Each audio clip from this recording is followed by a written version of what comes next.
کہ یہ corona virus کی وبا کی جو بات کی جا رہی ہے اس کی کوئی حقیقت نہیں ہے. بعض لوگ اس کو سازش قرار دیتے ہیں اور اس کی حقیقت سے انکار کرتے ہیں. اسی طرح اس وبا کے اندر کس طرح رہنا چاہیے اور کس طرح اپنے فرائض ادا کرنے چاہیے اس کے بارے میں بھی بہت سے اشتباہات پائے جاتے ہیں. اس غرض سے علماء کرام کی تمام جماعتوں نے اتحاد تنظیمات مدارس دینیہ اور مختلف دینی اور سیاسی جماعتوں کے علماء کا ایک اجتماع منعقد ہوا ہے جس کا اعلامیہ میں آپ کے سامنے پڑھ رہا ہوں. بسم اللہ الرحمن الرحیم. آج بتاریخ 20 شعبان المعظم 1441 ہجری مطابق 14 اپریل 2020 جامعہ دارالعلوم کراچی میں اتحاد تنظیمات مدارس دینیہ کے زیر اہتمام تمام مکاتب فکر کے علماء کا ایک اجتماع موجودہ وبائی صورتحال پر غور کرنے کے لیے منعقد ہوا، جس میں جمعیت علماء اسلام، جمعیت علماء پاکستان، جماعت اسلامی، تنظیم اسلامی، جمعیت علماء اسلام سندھ، عالمی مجلس تحفظ ختم نبوت، جمعیت اشاعت التوحید والسنہ، مرکزی جمعیت اہل حدیث، جماعت غرباء اہل حدیث وغیرہ کے نمائندہ علماء کرام نے شرکت کی. اس موقع پر ٹیلی فون کے ذریعے حضرت مولانا فضل الرحمان صاحب امیر جمعیت علماء اسلام، مولانا ساجد میر صاحب امیر مرکزی جمعیت اہل حدیث اور جماعت اسلامی کے جنرل سیکرٹری جناب لیاقت بلوچ صاحب اور وفاق المدارس عربیہ کے ناظم مولانا محمد حنیف جالندری صاحب نے بھی سراج الحق صاحب نے بھی تائید کی ہے. فون پر اجتماع سے خطاب کیا اور جناب سراج الحق صاحب امیر جماعت اسلامی نے بھی اپنی تائید سے نوازا. اس کے علاوہ مولانا محمد حنیف جالندری صاحب نے رابطہ علماء شیعہ کے حضرات سے بھی رابطہ کیا تھا، انہوں نے بھی اس اعلامیہ کی تائید کی ہے. یہ اعلامیہ درج ذیل ہے. کورونا وائرس کا مسلسل پھیلاؤ اور تباہ کاری جہاں خالق کائنات کی قدرت کا مظاہرہ ہے، وہاں نسل انسانی کی آزمائش اور ابتلا بھی ہے کہ وہ اپنی تمام تر ترقی اور عروج کے باوجود قدرت خداوندی کے سامنے بے بس ہے. اس لیے سب سے پہلے تو اپنی عاجزی کا اظہار اور کائنات کے خالق کی برتری کی عظمت کا اعتراف ہم سب کی ذمہ داری ہے. ایک مسلمان کے لیے ان حالات میں کرنے کا سب سے بڑا کام گناہوں سے توبہ، استغفار، اللہ تعالیٰ کی طرف رجوع اور رسول اللہ صلی اللہ علیہ وسلم کی سیرت و سنت کے مطابق اپنے طرز زندگی کو بدلنا ہے. اللہ رب العزت ہم سب کو اس کی توفیق سے نوازے، آمین. وبا سے متاثر ہونے والے اور لاک ڈاؤن سے بے روزگار ہونے والے سب لوگوں کی حتی الوسع مدد ہماری قومی ذمہ داری ہے، اور حکومت یا تنظیمیں یا افراد جو اس ذمہ داری کو پورا کر رہے ہیں وہ قابل تعریف ہیں، اور اس کام کو مزید منظم کرنے کی ضرورت ہے، اور اس کے ساتھ دعاؤں کا اہتمام اور اللہ رب العزت سے اس وبا کو ٹال دینے کی مسلسل التجا ہر شخص کو کرتے رہنے چاہیے اور ایک دوسرے کو اس کی تلقین بھی کرنی چاہیے. نیز حکومت یا اطباء کی طرف سے جو احتیاطی ہدایات دی جا رہی ہیں ان سب پر عمل کرنا بھی ضروری ہے. احتیاطی تدابیر میں میل جول کم کرنا، بلا ضرورت اجتماع سے منع کرنا بہت زیادہ اہمیت رکھتا ہے،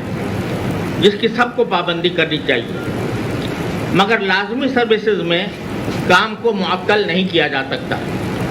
اسی لیے ضروری کام کو جاری رکھنے کا اہتمام کیا جا رہا ہے. مثلا سپر مارکیٹس، بینک اور ضروریات کی تقسیم کی ٹیم کو کام کرنے کی اجازت ہے، لیکن اس میں احتیاطی تدابیر پر پوری طرح عمل نہیں ہو رہا اور کثیر تعداد میں لوگوں کا ہجوم ان مقامات پر جمع رہتا ہے. اس میں لوگوں کو مناسب فاصلے کے ساتھ ضروریات پوری کرنے کا اہتمام کرانا ضروری ہے. اسی طرح ایک مسلمان کے لیے مسجدوں میں نماز باجماعت اور جمعہ کا اجتماع ایک اہم ضرورت ہے. خاص طور پر رمضان میں مسجد کی حاضری اور نماز باجماعت نہ صرف ایک ضرورت ہے بلکہ اس آزمائش کے موقع پر خاص طور سے رجوع اللہ ہی وبا کو دور کرنے کا ایک اہم ذریعہ ہو سکتا ہے. اس کو حتی الامکان احتیاطی تدابیر کے ساتھ جاری رکھنا بھی ضروری ہے۔ احتیاطی تدابیر کا دائرہ اور دورانیہ ہر جگہ، موقع، محل، تقاضائے وقت اور جگہ کی وہاں کی ضروریات کے مطابق اختیار کیا جانا چاہیے۔ اس کے لیے یہ اجتماع موجودہ حالات میں مندرجہ ذیل طریقہ کار کا مطالبہ کرتا ہے۔ نمبر 1، احتیاطی تدابیر کے ساتھ مساجد کھلی رہیں، ان میں 5 وقتہ نماز باجماعت نماز جمعہ جاری رہے، 3 یا 5 افراد کی پابندی قابل عمل ثابت نہیں ہو رہی۔ نمبر 2، جو لوگ بیمار ہیں یا وائرس سے متاثر ہیں یا ان کی عیادت پر یعنی تیمارداری پر مامور ہیں وہ مسجد میں نہ آئیں، انشاءاللہ انہیں گھر پر بھی نماز میں جماعت کا ثواب ملے گا۔ نمبر 3، معمر حضرات کے بارے میں چونکہ اطباء کی رائے یہ ہے کہ قوت مدافعت کمزور ہونے کی بنا پر وہ وبا کا نشانہ بن سکتے ہیں، اس لیے وہ اپنے آپ کو مسجد میں آنے سے معذور سمجھے۔ نمبر 4، مسجدوں سے قالین ہٹا کر ان کو ہر نماز کے بعد حتی الامکان جراثیم کش ادویہ سے دھویا جائے۔ نمبر 5، مسجدوں کے دروازے پر حتی الامکان سینیٹائزر لگانے کا اہتمام کیا جائے اور اس کے لیے محلے کے اہل خیر اس کا انتظام اپنی شرعی ذمہ داری سمجھ کر کریں۔ نمبر 6، مسجد کی صف بندی میں اس بات کا اہتمام کیا جائے کہ 2 صفوں کے درمیان ایک صف کا فاصلہ ہو اور ایک صف میں بھی مقتدی مناسب فاصلے کے ساتھ کھڑے ہوں۔ اگرچہ فاصلے کے ساتھ کھڑا ہونا معمول کے حالات میں مکروہ ہے اور ترجیحاً مکروہ تحریمی ہے، تاہم عذر کی بنا پر انشاءاللہ یہ کراہت باقی نہیں رہے گی۔ نمبر 7، تمام حضرات وضو گھر سے کر کے آئیں۔ نمبر 8، مقتدی حضرات ہاتھ صابن سے دھو کر اور حتی الامکان ماسک پہن کر آنے کا اہتمام کریں۔ نمبر 9، سنتیں بھی تمام لوگ گھر سے پڑھ کر آئیں اور باقی سنتیں نفلیں گھروں میں جا کر پڑھیں۔ نمبر 10، نماز جمعہ میں اردو تقریر بند کر دی جائے، اگر ضرورت ہو تو صرف 5 منٹ کے لیے لوگوں کو احتیاطی تدابیر سے آگاہ کیا جائے۔ نمبر 11، خطبہ جمعہ کو صرف ضروری حمد و صلات تقویٰ کے بارے میں حکایت اور مسلمانوں کے لیے مصائب سے نجات کی دعا پر اکتفا کیا جائے۔ نمبر 12، نماز کے بعد بھی تمام حضرات ہجوم کرنے کے بجائے مناسب فاصلوں سے گھروں کو جائیں۔ نمبر 13، ائمہ مساجد عوام کو احتیاطی تدابیر اختیار کرنے کی تلقین کریں، البتہ ان پر عمل کرانے کی ذمہ داری انتظامیہ پر ہے، اس کے لیے ائمہ کو ذمہ دار نہیں ٹھہرایا جا سکتا۔ حکومت سندھ نے کہا تھا کہ مساجد کے ائمہ کرام اور مسجد انتظامیہ کے خلاف پہلے سے درج FIR غیر مشروط طور پر واپس لی جائیں گی اور آئندہ ان کے خلاف FIR نہیں کاٹی جائیں گی، لیکن حکومت نے اس معاہدے کی خلاف ورزی کی ہے جس سے باہمی اعتماد و اتحاد مجروح ہوا۔ آئندہ ایسی کارروائیوں کو اعادہ نہ کیا جائے اور حسب وعدہ عمل کرتے ہوئے تمام FIR واپس لی جائیں اور گرفتار شدہ ائمہ کرام کو فوری طور پر رہا کیا جائے۔ یہ اجلاس ملک کے میڈیکل اور پیرامیڈیکل اسٹاف کی خدمات کو خراج تحسین پیش کرتا ہے اور ان کی اور پوری قوم اور انسانیت کی سلامتی کے لیے دعاؤں کی اپیل کرتا ہے۔ اجلاس یہ بھی اپیل کرتا ہے کہ پوری قوم متحد ہو کر اپنی خدمات انجام دے اور ہر طرح کے سیاسی، گروہی، فرقہ وارانہ اور عصبیت کو بالائے طاق رکھ کر اپنے اپنے فرائض انجام دے۔ ان امور کی تنفیذ اور عمل درآمد کے لیے تمام شریک اداروں اور جماعتوں کے نمائندوں پر مشتمل ایک 12 رکنی کمیٹی تشکیل دی گئی ہے، جن میں حضرت مولانا مفتی منیب الرحمان صاحب اتحاد تنظیمہ میں مدارس سے، میں محمد تقی عثمانی وفاق المدارس کی طرف سے، مولانا راشد محمود سمرو صاحب جمعیت علماء اسلام کی طرف سے اور مفتی عابد مبارک صاحب تنظیم المساجد کی طرف سے اور مولانا محمد عادل خان صاحب جامعہ فروخیہ کراچی کی طرف سے اس 12 رکنی کمیٹی کے ارکان ہوں گے۔ جن حضرات نے اس اجتماع میں شرکت کی ان کے اسماء گرامی یہ ہیں: حضرت مولانا مفتی محمد رفیع عثمانی صاحب جامعہ دارالعلوم کراچی، حضرت مولانا مفتی منیب الرحمان صاحب دامت برکاتہم تنظیم المدارس پاکستان کی طرف سے، حضرت مولانا ڈاکٹر عبدالرزاق سکندر صاحب وفاق المدارس عربیہ پاکستان کی طرف سے، مولانا ڈاکٹر عادل خان صاحب جامعہ فاروقیہ کی طرف سے، مولانا عبدالوحید صاحب رابطۃ المدارس پاکستان کی طرف سے، حضرت مولانا مفتی عبدالرؤوف سکھروی صاحب جامعہ دارالعلوم کراچی کی طرف سے، حضرت شیخ محمد سلفی صاحب وفاق المدارس سلفیہ کی طرف سے، علامہ شاہ اویس نورانی صاحب جمعیت علماء اسلام کی طرف سے، حاجی محمد حنیف طیب صاحب نظام مصطفیٰ کی طرف سے،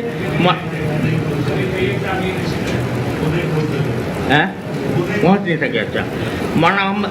محمد یوسف قصوری صاحب مرکزی جمعیت اہل حدیث، علامہ راشد سومرو صاحب جمعیت علماء اسلام، جناب محمد حسین مینتی صاحب جماعت اسلامی،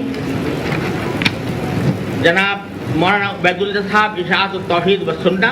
قاری اللہ داد صاحب تنظیم علماء پاکستان، ڈاکٹر قاسم محمود صاحب مجلس علماء پاکستان، مولانا عمران اشرف عثمانی صاحب جامعہ دارالعلوم کراچی، حافظ محمد حماد اللہ صاحب جمعیت علماء اسلام سین، سید نعمان اختر صاحب تنظیم اسلامی، مولانا اعجاز مصطفیٰ صاحب عالمی مجلس ختم نبوت، مولانا نعمان نعیم صاحب جامعہ بنوریہ عالمیہ سائٹ کراچی، مولانا امداد اللہ صاحب جامعہ علوم اسلامیہ علامہ بنوری ٹاؤن، ڈاکٹر سعید خان صاحب معاون خصوصی صدر اتحاد تنظیمات وفاق المدارس عربیہ پاکستان،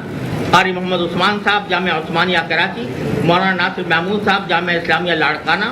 محمد ابراہیم سکرگاہی صاحب رابطہ آفیسر وفاق المدارس عربیہ، صاحبزادہ علامہ عبد المصطفیٰ اظہری ہزاروی تنظیم المدارس اہل سنت پاکستان، حضرت مولانا مفتی عابد مبارک صاحب صدر تنظیم المدارس اہل سنت پاکستان، صاحبزادہ علامہ ریحان نعمانی صاحب محتمم دارالعلوم امجدیہ پاکستان، اور محمد مستقیم نورانی صاحب ناظم اعلیٰ جمعیت علماء پاکستان کراچی ڈویژن،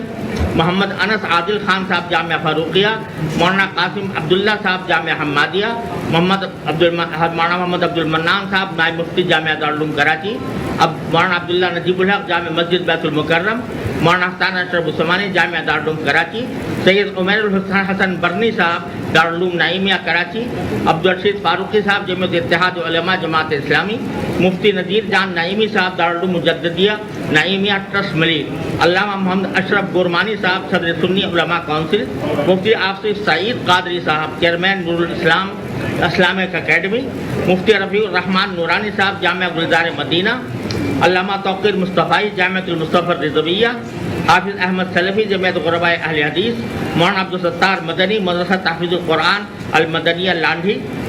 مولانا اقبال احمد صاحب محتمم جامعہ مدینہ العلوم حقانیہ، مولانا مفتی محمد غوث صابری صاحب جمعیت علماء پاکستان، مفتی علی زمان صاحب جمعیت اتحاد العلماء کراچی، وآخر دعوانا الحمد للہ رب العالمین۔